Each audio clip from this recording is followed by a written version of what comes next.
Russian hackers are revealed to have been fairly impartial with respect to U.S. political parties. Republicans as well as Democrats receive their attentions. So too, apparently, have Olympic doping whistleblowers. ISIS works on its inspiration to murder as it seeks to recoup flagging jihadist mindshare. The Taliban and Al-Qaeda continue to compete with the Caliphate. Some policy analysts see Iran as a potential ally of an anti-ISIS online coalition.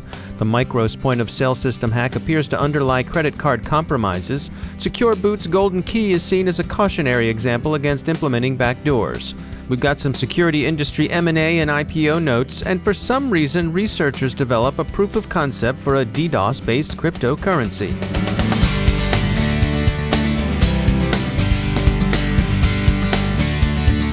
Time to take a moment to tell you about our sponsor, Cylance. Are you looking for something beyond legacy security approaches? If you are, and who isn't, you're probably interested in something that protects you at machine speed and that recognizes malware for what it is, no matter how the bad guys have tweaked the binaries or cloaked their malice in the appearance of innocence. Cylance knows malware by its DNA. Their solution scales easily, and it protects your network with minimal updates, less burden on your system resources, and limited impact on your network and your users. Find out how Cylance is revolutionizing security with artificial intelligence and machine learning. It may be artificial intelligence, but it's real protection.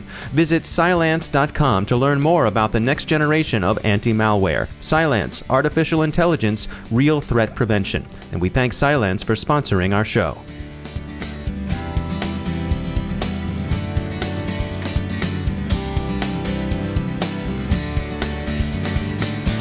I'm Dave Bittner in Baltimore with your CyberWire summary for Monday, August 15th, 2016. Russian hackers apparently did in fact turn their attention to Republicans as well as Democrats. Both U.S. parties have now seen major figures targeted.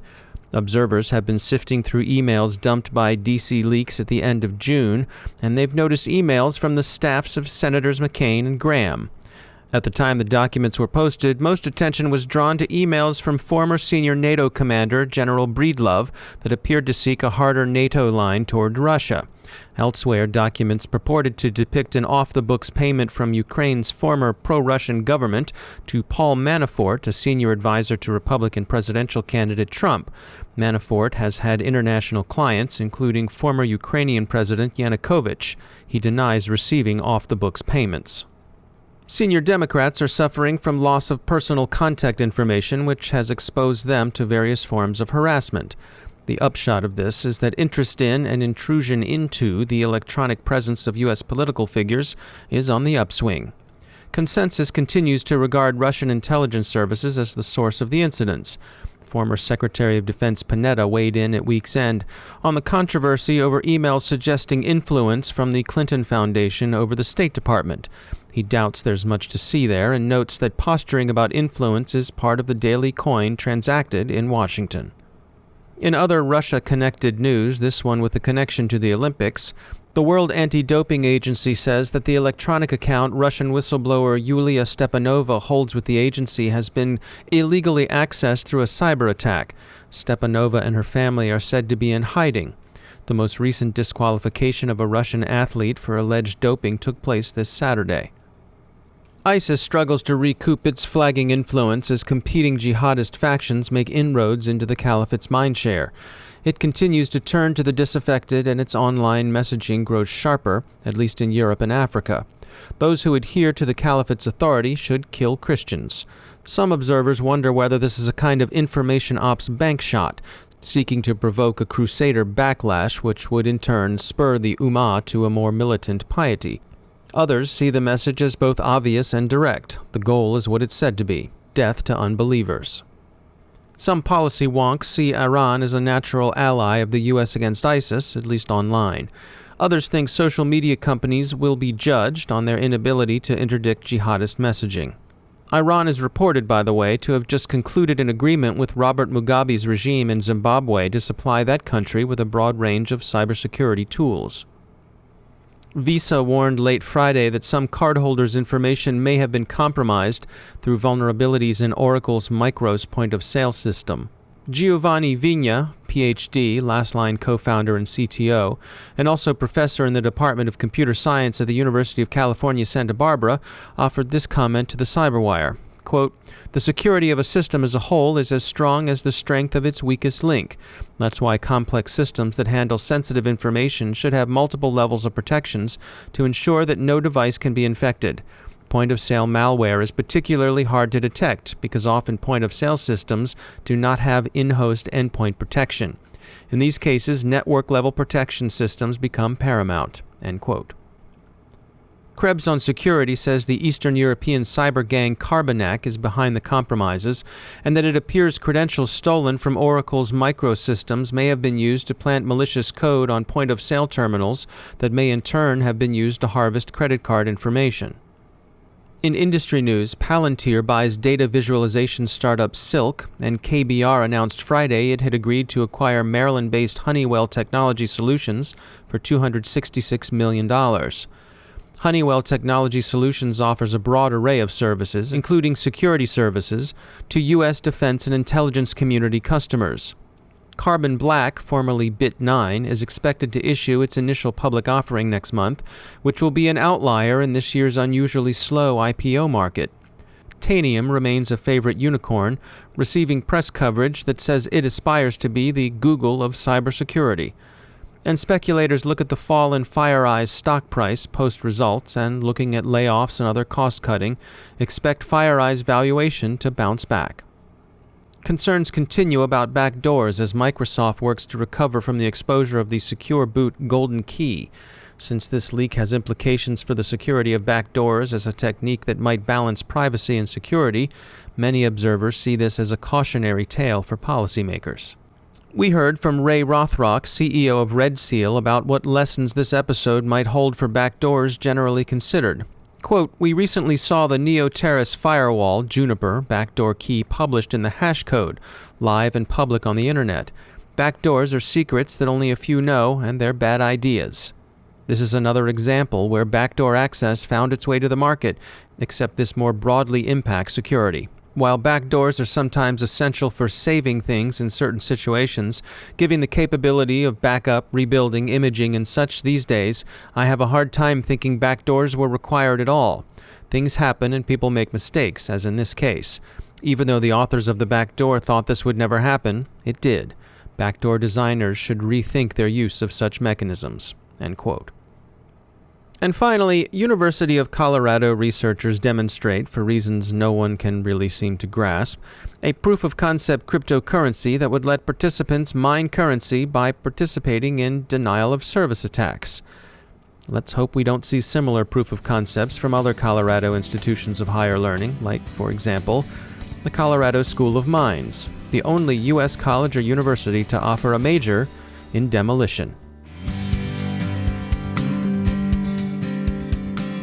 It's time to take a moment to tell you about our sponsor, Recorded Future. You've probably heard of Recorded Future, the real-time threat intelligence company. Their patented technology continuously analyzes the entire web to give InfoSec analysts unmatched insight into emerging threats. Here at the CyberWire, we subscribe to and read their Cyber Daily. They do some of the heavy lifting in collection and analysis that frees you to make the best informed decisions possible for your organization. Sign up for the Cyber Daily email, and every day you'll receive the top results for trending technical indicators that are crossing the web. Cyber news, targeted industries, threat actors, exploitable vulnerabilities, malware, and suspicious IP addresses.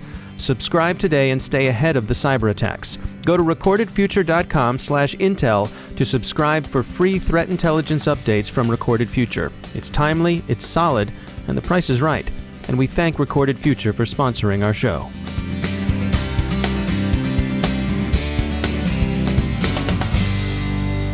And I'm pleased to be joined once again by Dale Drew. He's the Chief Security Officer at Level 3 Communications. Dale, I've been hearing a lot about machine-to-machine learning. It's a buzzword that's gaining popularity. Let's start at the beginning here. Explain for our listeners, what are we talking about when we say machine-to-machine learning?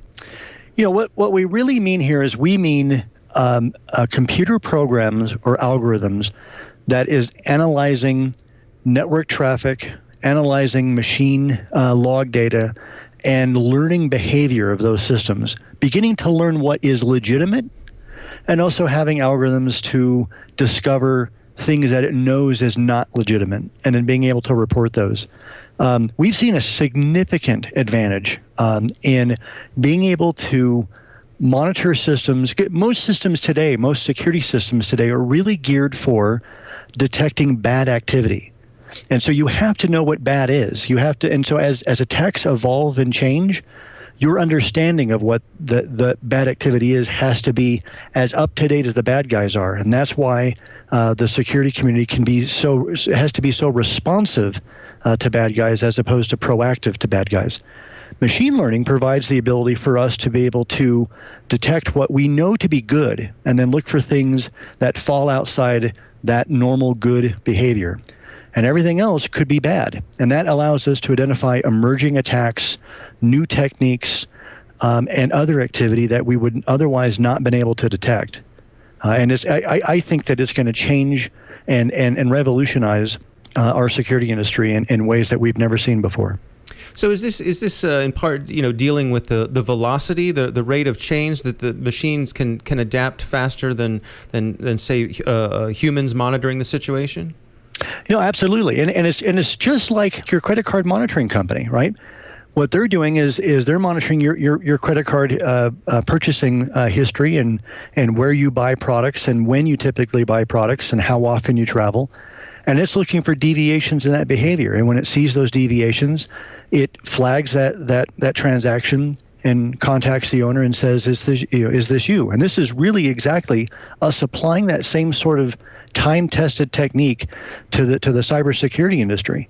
And tracking what normal behavior looks like, and then identifying when we see deviations in it, reaching out and making sure that we understand if that's a false positive or not. All right, Dale Drew, thanks for joining us. And that's the CyberWire.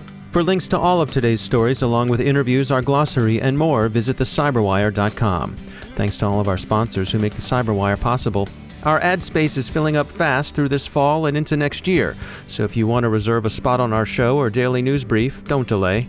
We've got a limited number of spots, and according to our advertisers, they get results. Visit thecyberwire.com/sponsors to learn more. The CyberWire podcast is produced by Pratt Street Media. The editor is John Petrick, our social media editor is Jennifer Iben, and our technical editor is Chris Russell. Our executive editor is Peter Kilpe, and I'm Dave Bittner. Thanks for listening.